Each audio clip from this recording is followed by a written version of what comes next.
ٹھیک ہے یہ کی. لیکن قرآن کو بغیر سر ڈھاکے کیا پڑھ سکتے ہیں؟ قرآن کو آپ جوتوں میں بیٹھے تو بھی پڑھ سکتے ہیں. بہت سے لوگ بولتے ہیں کیا قرآن جوتوں میں ہے تو پڑھ سکتے ہیں؟ بالکل کوئی معنی نہیں. ٹرین میں بیٹھے ہیں تو کلاس میں بیٹھے ہیں تو کالج میں بیٹھے ہیں تو دلیل نبی اکرم صلی اللہ علیہ وسلم کا عمل ہے. ابو داؤد کی روایت ہے نبی اکرم صلی اللہ علیہ وسلم بہت ساری مرتبہ مسجد نبی میں آئے, آپ نے نماز پڑھائی اور جوتوں میں پڑھائی, جوتوں میں نماز پڑھائی. ویسے تو قرآن ہی پڑھا جاتا پڑھ سکتے. قرآن کو بیٹھ کر پڑھ سکتے ہیں, لیٹ کر پڑھ سکتے ہیں.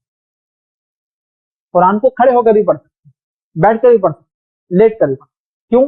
اللہ رب العزت نے قرآن میں اللہ کے نیک بندوں کی صفت بیان کی, الذین یذکرون اللہ قیاما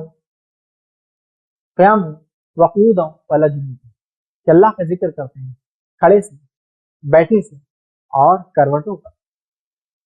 اللہ کا ذکر کرتے ہیں, الذین یذکرون اللہ قیاما, کھڑے ہو کر ذکر کرتے ہیں, قعودا بیٹھ کے کرتے ہیں, ہاں وجنوبا اور اپنے کروٹوں پر اللہ کا ذکر کرتے ہیں. جیسے پتا چلا قرآن اللہ کا افضل ذکر ہے تو کھڑے رہ کر بھی پڑھتے, اس کو بیٹھ کر بھی پڑھتے, حالت مجبوری لیٹ کر بھی پڑھنا ہوتا ہے. بیمار انسان لیٹا ہے, قرآن رکھا ہوا پڑھ,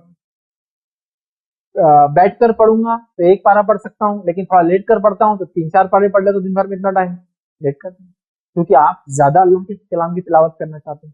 اس کے ادب و ادبی میں نبی اکرم صلی اللہ علیہ وسلم کے تعلق سے ماں عائشہ فرماتی ہے میں حائضہ ہوتی حیض کی حالت میں, اور نبی اکرم صلی اللہ علیہ وسلم اپنا سر مبارک میرے ران پر, میری مانجی پر رکھتے اور آپ قرآن کی تلاوت کر رہے ہوتے اور میں سن رہی, تو نبی لیٹ کر پڑھ رہے ہیں ماں عائشہ کے ران پر, مانجی پر سر, اور ماں عائشہ حائضہ حیض کی حالت پر. تو مسئلہ پتا چلا کوئی حائضہ عورت اس کا شوہر بیٹا وغیرہ پڑھ لے تو بالکل سن سکتی ہے, اس کو بھاگنے کی ضرورت نہیں وہاں سے نکل. سیکنڈ, ایک آدمی لیٹ کر پڑھ سکتا ہے. نبی اکرم صلی اللہ علیہ وسلم لیٹ کر پڑھ, نبی اکرم صلی اللہ علیہ وسلم